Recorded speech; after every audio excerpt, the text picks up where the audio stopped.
Chapter 78. The following morning, Arvel returned to what was once the warehouse. His ears were still ringing, but otherwise he felt fine. The rain had finally stopped and the sun was shining brightly. The area was filled with busy forensic agents gathering evidence and what looked to Arvel like pieces of human remains. He recognized part of the calf of a leg. It looked like a woman's. Maddie's? He wondered. The DNA test would tell. The squad cars were still lying on their sides in the field, crushed and badly dented. Arvel was reminded of a demolition derby. He parked alongside the highway to walk up to the road. The dirt soaked up the water, so the ground wasn't muddy. He approached the officers guarding the entry point and flashed his badge. They nodded and allowed him to pass. As he walked toward the devastation, he remembered the shock of seeing Brio with the metal rod impacted in his chest and his eyes staring blankly into the heavens. Amazing that he had managed to crawl any distance towards Thomas and Carrie with his rib cage punctured and his lungs bleeding. Arvel prayed that Brio hadn't felt much. But something kept nudging at Arvel's conscience. Something about this case. He wasn't sure what, just didn't add up. There was something terribly wrong. Warehouses just do not blow up like that. And why did Brio shoot for no reason? Why? Nothing made any sense. Nothing. Agent Arvel, a young female agent asked. How are you feeling this morning, sir? I'm fine, thank you. What have they found? Not much to talk about. They did find some human remains, and they'll be sent in for analysis, sir. Thank you. Arvel walked around, trying to take in everything as best as he could. Thomas and Carrie were back in the hospital, recuperating. Brio was dead, as were two other local officers. Maddie and her accomplice or accomplices were missing, and without a doubt dead as well. Nobody could have survived that explosion. Nothing made any sense. Nothing at all. He continued to walk through the rubble and ruins to find anything that could answer his questions, but he found nothing. A young officer showed him what looked like a trap door on the floor of the demolished warehouse, but the intense heat had melted the door to the frame, and they could not open it. Maybe when the heavy equipment arrived, they would find out where the door led to, but not today. Anyway, what would it matter if the humans' remains they found were Maddie Olson Edwards? The hunt was over. He slowly thanked the officers and FBI agents working hard to shuffle through the ruins and headed back to his car. As he walked down the dirt road, he noticed a car parked in front of his. There was a lady in the driver's seat, a lady who looked a lot like Maddie Olson Edwards, but it couldn't be. She was dead. She had been in the warehouse last night when it exploded. He had seen her. He started to run as fast as he could, but when he was about 20 feet from the road, the car sped off. The woman waved to him through the passenger seat window. She waved at him deliberately. His first thought was to chase after her, to cry out for help, but it wasn't illegal to wave, was it? Arvel turned to look at the devastation again, then back at the road. He rubbed the back of his neck and knew he needed to be alone for a few days to think things over.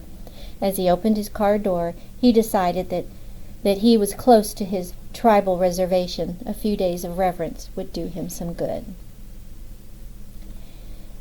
Carrie and Marlena watched Thomas sleep in his hospital bed. They talked and cried about what had happened. Marlena wasn't sure how to tell her daughters that their grandmother and possibly their grandfather was gone forever. Carrie was worried about Thomas and the intense guilt he would be feeling. The girls continued to sit by and watch Thomas and talk about what the future might be. Dr. Lewis stood at his window, amazed at how beautiful the morning looked. The bright sun shining down on the city was warm and wonderful. All was good in his world today. Their plan had been a complete success, and life was worth living again. Spring is obviously going to be early this year, he thought. The flowers would soon be blooming, and life would once again have a simpler meaning. He would make sure that Maddie's funeral was the most beautiful ever, with loads and loads of flowers. He knew how beautiful the flowers would be because he had picked them out himself a week ago. Chapter 79. Carrie examined every piece of paper before carefully placing them into a specifically chosen folder. Then each folder would find its way into a specifically marked box. She cried with every other piece as she made notations on the evidence sheet. It was great to be back in D.C., but very lonely without her partners. Dr. Thurston had been reassigned to another case, as had Snyder and Owens. She received emails every day from them, but it wasn't the same. It would never be the same again. They had offered to help her sort through the paperwork, but Carrie felt it best if she worked alone. She didn't go to Mattie's funeral. It just hurt too much, and it was really more of a family affair. There had been enough news coverage on the subject already, and she felt the family needed some privacy. Since last December, that was all that had been displayed across the news, the life of a female serial killer. Carrie hoped and prayed that the media would soon forget about Mattie now that the funeral was past. She was adding a few final touches to the evidence sheet when a familiar voice spoke from behind her. She froze in place, not sure she could believe her own ears. As Carrie turned to stare Devin Arville directly in the face, the hate bellowed out from inside her, and she attacked him with everything she had. "I hate you! I hate you! I hate you!" she yelled, crying and pounding furiously at his chest. "Hey, hey! I'm one of the good guys, remember?" He tried to reassure her as he struggled with her wrists. He stood several feet above her, so he knew she could never really hurt him physically. "Calm down, little one, calm down." Carrie relaxed her fists slightly and cried in Devin's arms. It felt good to cry and get it all out. He held her and gave her some time to adjust. He guided her gently to a chair and helped her to sit down. Her cast would still be worn for about another week or two. He knelt in front of her and wiped her face with his huge fingers. "Hey, it'll be okay," he said gently. "No, it won't. It will never be okay again." "Why do you say that?" "'Cause Mattie's gone, and Thomas will be too, and all my friends are gone. It will never be okay again. Never!" She cried between her words. Devin smiled at her and stroked her tiny arms with his huge hands. He felt he needed to change the subject, so he stood and looked around. "Wow, you've really made some progress here." "Thanks," Carrie answered, wiping her eyes. "What the hell happened out there?" "I'm not really sure. I have my hunch, but I'm still not... I don't know," he answered, fingering through the boxes filled with the cases. "So now what?" "Case closed, I guess. How's Thomas?" "How do you think he is? His mother's remains were found in that nasty rubble. It only made his worst fears real. You should have seen his face when he saw the DNA report. It almost killed him right then, right there." She paused for a few seconds, then continued. He put in his resignation, you know." "Yeah, I was told." He continued to peek through the folders. "What about you?" "What about me? What do you plan on doing?" He looked at Carrie and felt sorry for her, a strong woman broken down by a system much bigger than she ever knew. "Not sure. I'm taking some time off, and then I'll decide."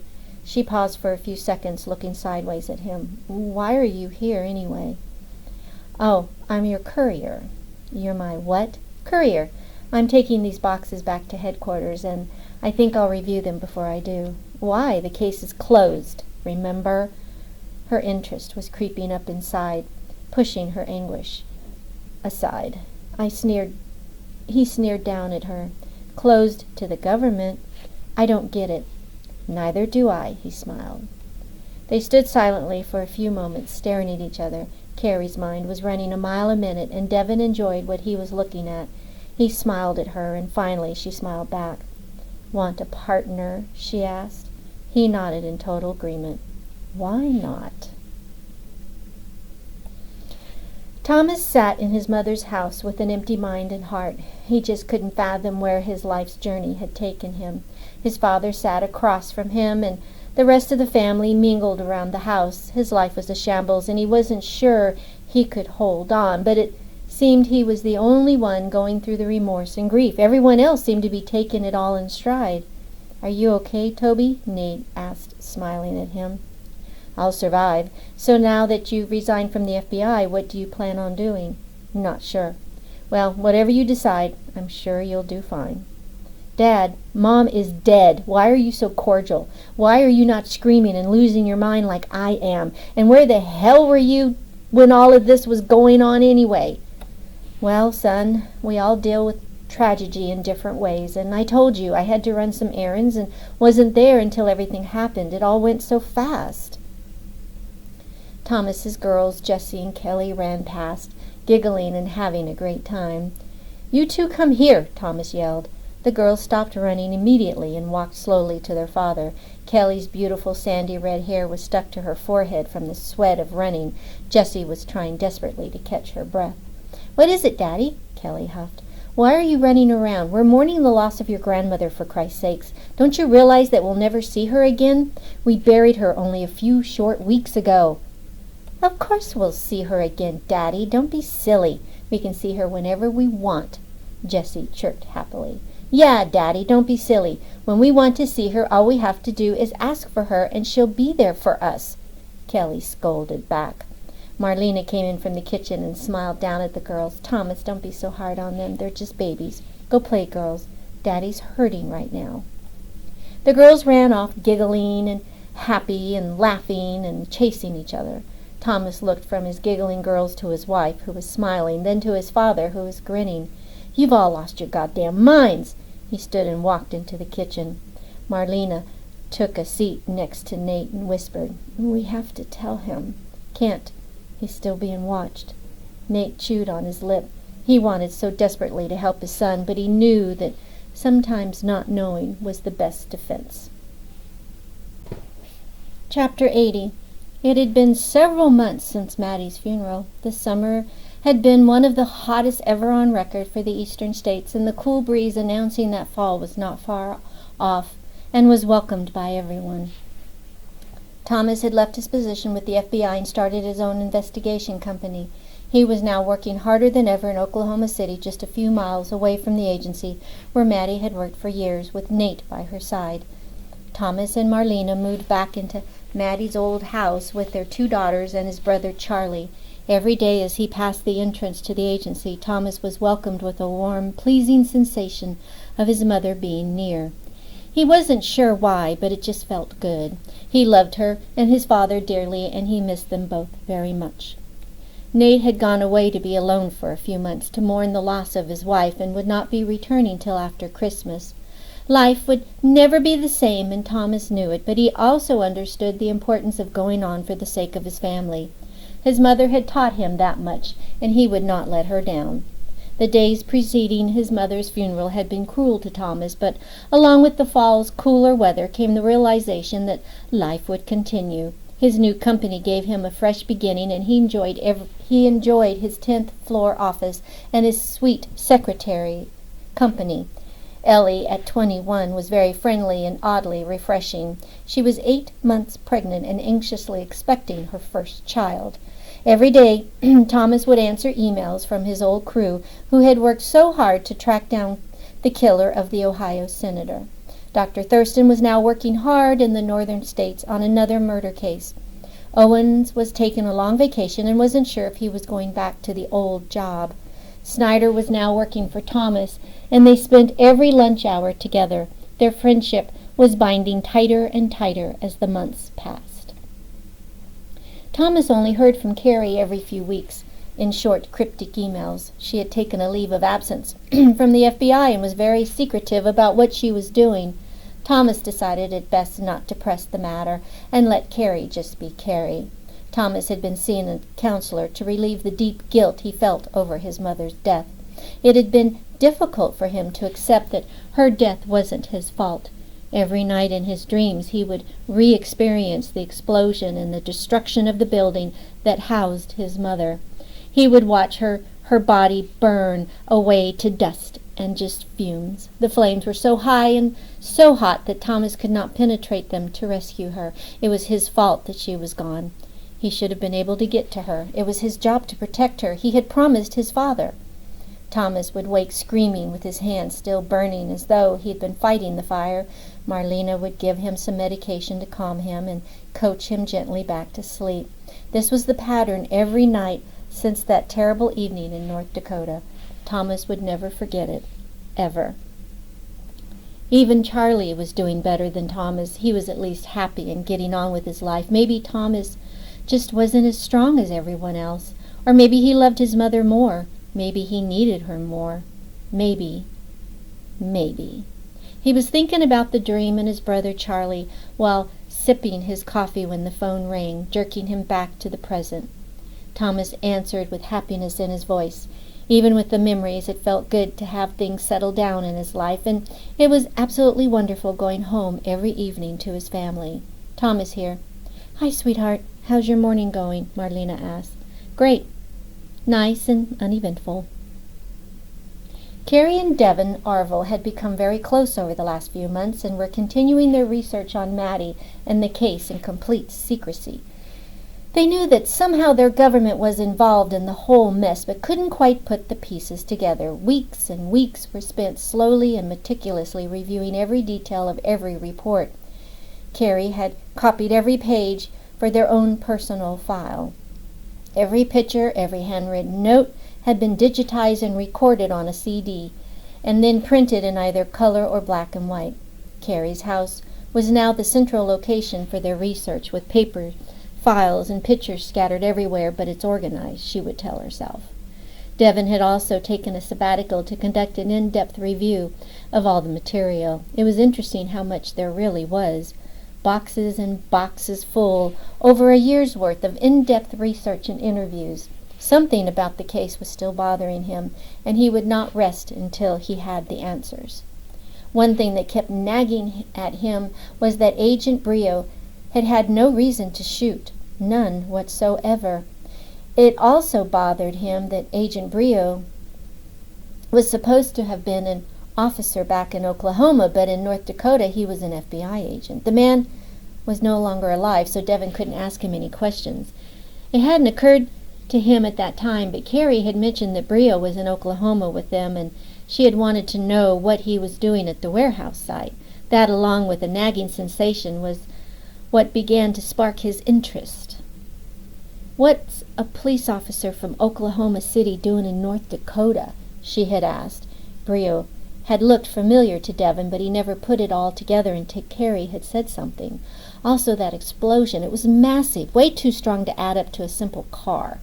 The reports that came back from the forensic agents stated that no explosive residue was found at the site. Devin knew this had to be wrong, but the site had since been cleared and the soil removed and replaced with new dirt. There were just too many strange things going on. Devin never lost a suspect before, and he was not about to lose one now. Carrie heard the front door close, and she turned to greet Devin as he approached her with the pizza box balanced on one hand and drinks hanging off the other. He gave her a soft kiss on the cheek as she took control of the pizza. Hungry? He asked. Yeah, great idea. You know, we've been banging our heads together for weeks now, and I still don't know very much about you. Well, he pulled 2 plates from the cupboard. What exactly do you want to know? I thought you didn't like talking about yourself much. I thought it bothered you. Depends. Depends on what? She asked, looking up at him with a mouth dripping with cheese. Can't wait for a plate, huh? He joked. Carrie warmed his heart, and he was very fond of her. He hadn't felt this way about anyone for a very long time, and although it was confusing, Devin enjoyed every minute he spent with Carrie. As he pulled the dripping cheese from her mouth, they both started to giggle. I know I'm full of manners, she said, through a mouthful of oozing pizza, trying hard not to laugh. You're okay in my book. So, what were we talking about? He took a drink of beer from his bottle, never taking his eyes off her. Her eyes were beautiful, and he loved looking deeply into them. They were a light crystal blue, and he felt instantly in comfort gazing at them. Oh, yeah, about my life. Well, let's see. They both took a seat at the kitchen table, and Devin started his story. I was born on a reservation. My mother is a full-breed Sioux. My father, well, he was probably a little bit of everything. Actually, he was just a plain white man, probably Irish, if you look at my last name. Carrie swallowed some more pizza and took another sip of her beer as she admired the sparkle in his eyes. Carrie realized that she was getting used to his rough looks. Actually, he was very handsome in a rugged sort of way, and she enjoyed his company. When she had first met Devin, he intimidated her and made her nervous, but somehow she always felt safe and secure around him. And now that she was getting to know him better and had met his sweet streak, Carrie found comfort in it. My mother was a real beauty, he continued. She was 13 when I was born. 13? That's just a child. Carrie was aghast. You were a child being raised by a child. Well, yeah. He was slightly taken back by her reaction, but my grandfather was the chief, and I was actually raised by my grandparents. Carrie's heart reached out to him, and Devon accepted her compassion with growing admiration. It wasn't so bad, he said solemnly. In fact, my mother and I had a lot of fun together, and now, since she isn't that much older than me, I can enjoy and love her for many more years to come. My father loved her dearly, and we really had a wonderful life. Carrie blinked a few times, studying his expression. I like how you always find good in things, Devon. That's a rare trait. It is very refreshing. Why, thank you, Miss Clark. I appreciate the compliment. You are quite welcome, Mr. Arvell. The evening was spent with Carrie learning what it was like being raised by a 13-year-old Sioux who lived on a reservation, sometimes in teepees. She learned that he actually had lived in a house just like any other house. Maybe not as fancy, but just as functional. He explained to her that a teepee was a type of tent used on hunts, but that was a long time ago. Now they were just used for show. He also explained how he grew up happy, loved, and healthy. He was taught the ways of his people, to respect the land and each other. His people's tradition, he explained, held the forces of nature as holy and emphasized the importance of balance among all things in the universe.